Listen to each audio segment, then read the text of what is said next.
Je suis très heureux d'être ici en France pour partager avec vous le travail que j'ai eu à faire par rapport à la situation de notre pays.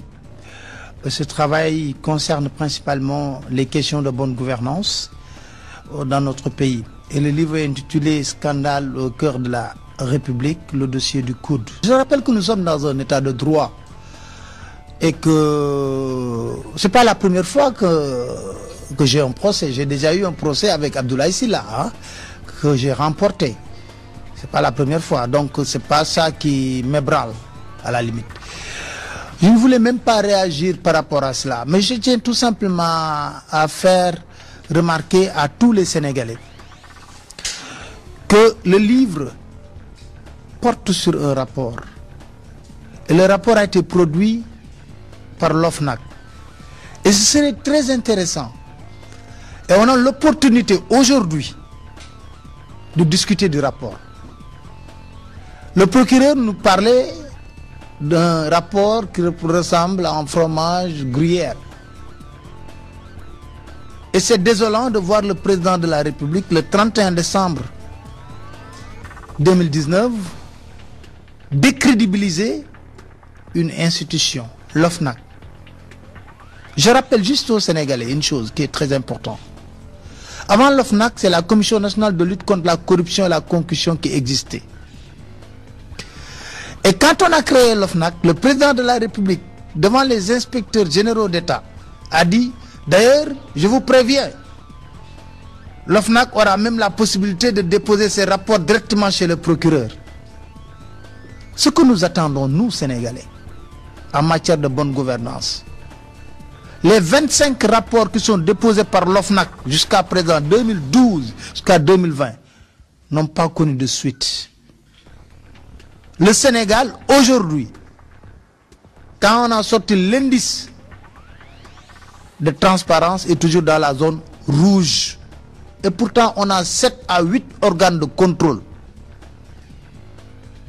La CENTIF, qui s'occupe du blanchiment d'argent, a déposé 55 rapports. La Cour des comptes, qui a une obligation, vu la loi, de sortir chaque année un rapport, est resté de 2014 à 2020 pour sortir un rapport. Autre élément qui est important, le seul rapport que le président Macky Sall a amené au niveau de la justice, c'est le rapport qui concerne Khalifa Ababacar Sall, qu'il dirige lui-même, qu'il ordonne lui-même de faire des enquêtes, qu'il a utilisées. Et les 25 rapports de l'OFNAC, on en fait quoi? Et les 55 rapports de CENTIF, on en fait quoi? Peut-on me faire croire aujourd'hui qu'aucun des membres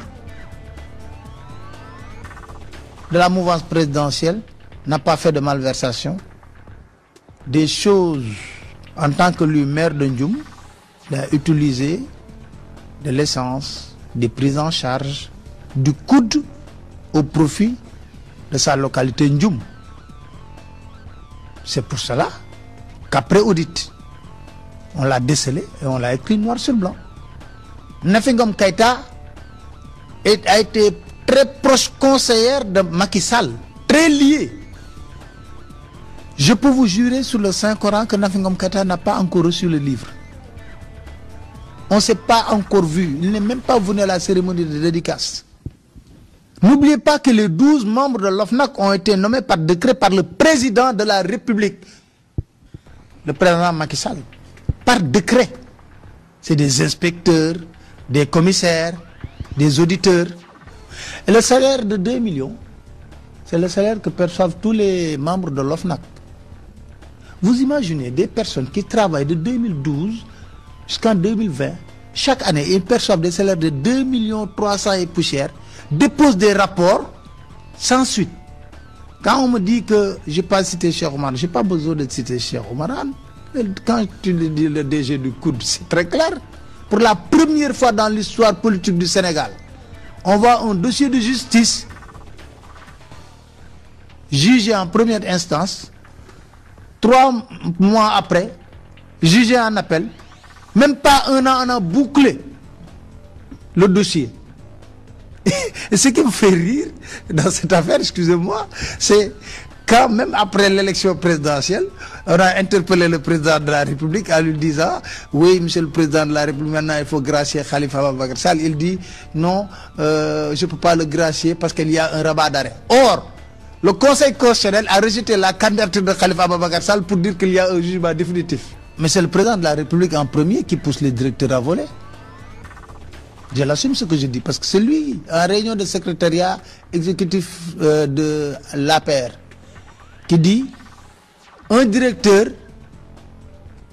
qui perd dans des élections, je le vire. Mais comment est-ce possible qu'un directeur puisse donner 10 millions de francs CFA alors qu'il n'a pas un salaire de 5 millions de francs CFA? Il faut qu'on soit logique. De 2012 à 2020, le Sénégal, je vous ai dit tout à l'heure, quand on prend l'indice de corruption, est toujours dans la zone rouge.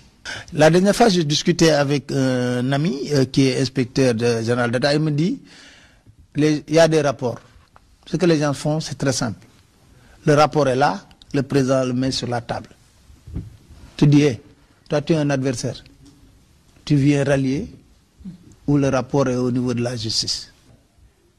Mais quand on parlait de Tossiali, on nous a dit que c'est faux. J'ai sorti la note confidentielle que le directeur de l'APIX avait adressée au président de la République, en lisant intégralement ce que la note du président. Il n'a pas réagi. Erdogan est venu tout récemment au Sénégal. C'était pour régler le problème de Tossiali. Et c'est le ministre qui s'est déplacé jusqu'en Turquie pour paraffer le contrat. Et qu'on arrête les attaques personnelles et qu'on prouve que c'est faux. Juste un exemple. Il a dit dans un rapport qu'il a acheté 100 costumes, 100 cravates, 100 chaussures pour l'accueil du président de la République. Les gens ont dit, montrez-nous la vidéo.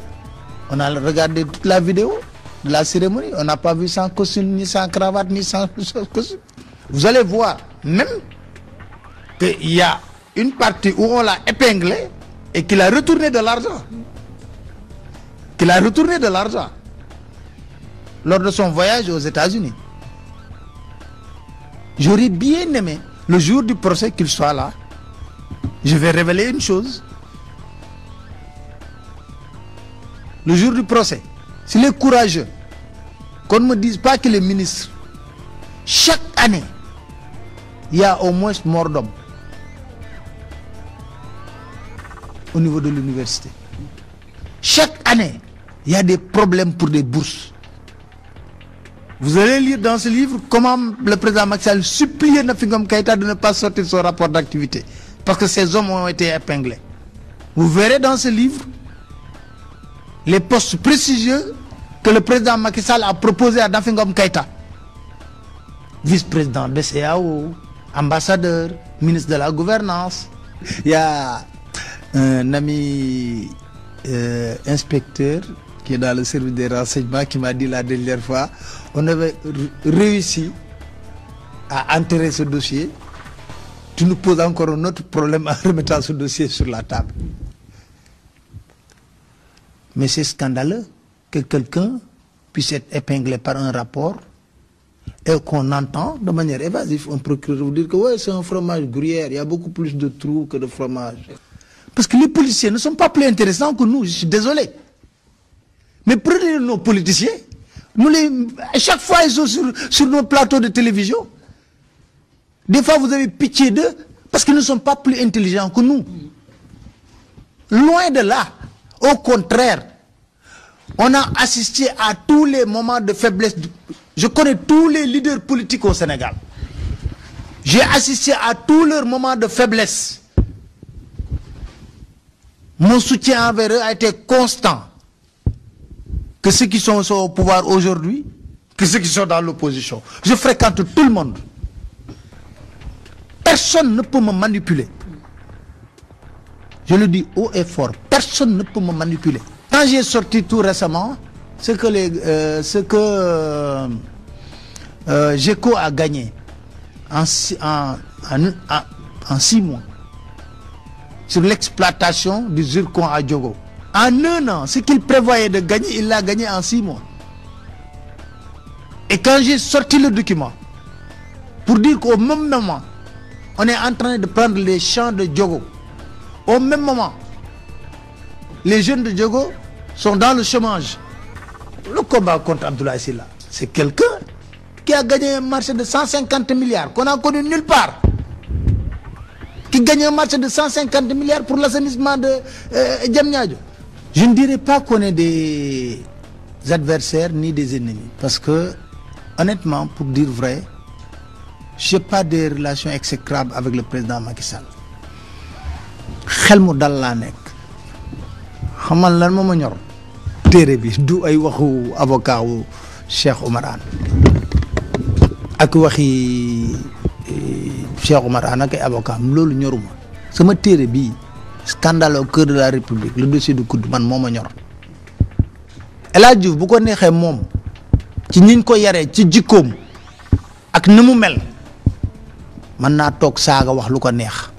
gis nga jour bu Abdoulaye Wade waxee ne dañuy jël Hissène Habré jébbal ko Nigéria avion bi tàkk na ma tëdd sama biir néeg moo ma njëkk a woo téléphone Pabale jógal ma ne ko lu xew mu ne Abdoulaye Wade jël de décision nee na dañuy yóbbu Hissène Habré fële Abuja démb rek vaar yi ko booy yi génneel loolu lañ ko tegal lan lañ ko tegal émission bu may wax ne Pape Alé t'es un journaliste de valeur parce que journaliste yëpp fi mu nekk nii jébbalu ji nañ ci dynastie Faye Sall Macky Sall lañ fal président de la République bañ koy fal commission nationale de lutte contre la corruption moo fi amoon kuréel googu da doon jël benn saytu ba pare jël këyit gi jox ko président de la République bu amee ku def mbuxum président bu nekkee ne nitam la mu dugal ko ci kees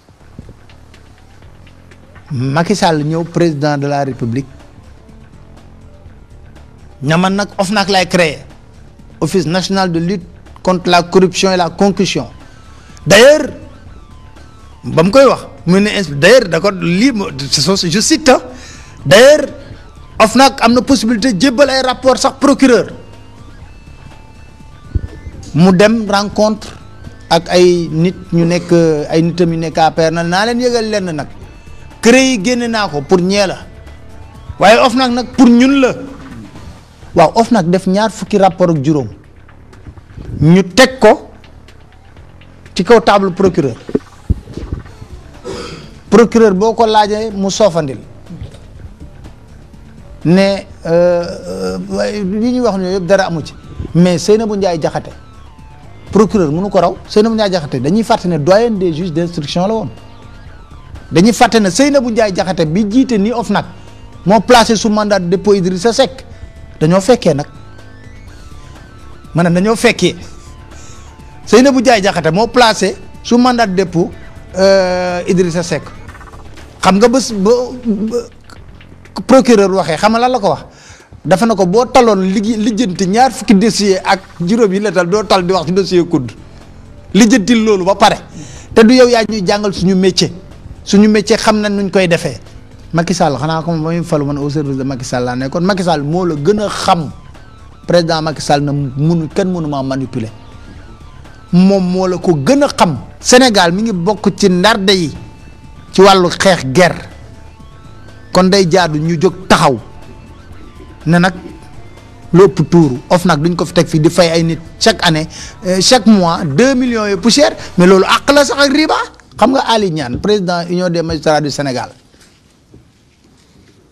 comme fulla comme fayda ci boppam moom moo bind benn bataaxal jox ko président Cour des comptes ne ko 2014 ba 2020 génnewuñ benn rapport te magistrat nga xam nga ne jaaduwul ndax loi bi moo tegu suñu kaw loi bi dafa nañu at mu ne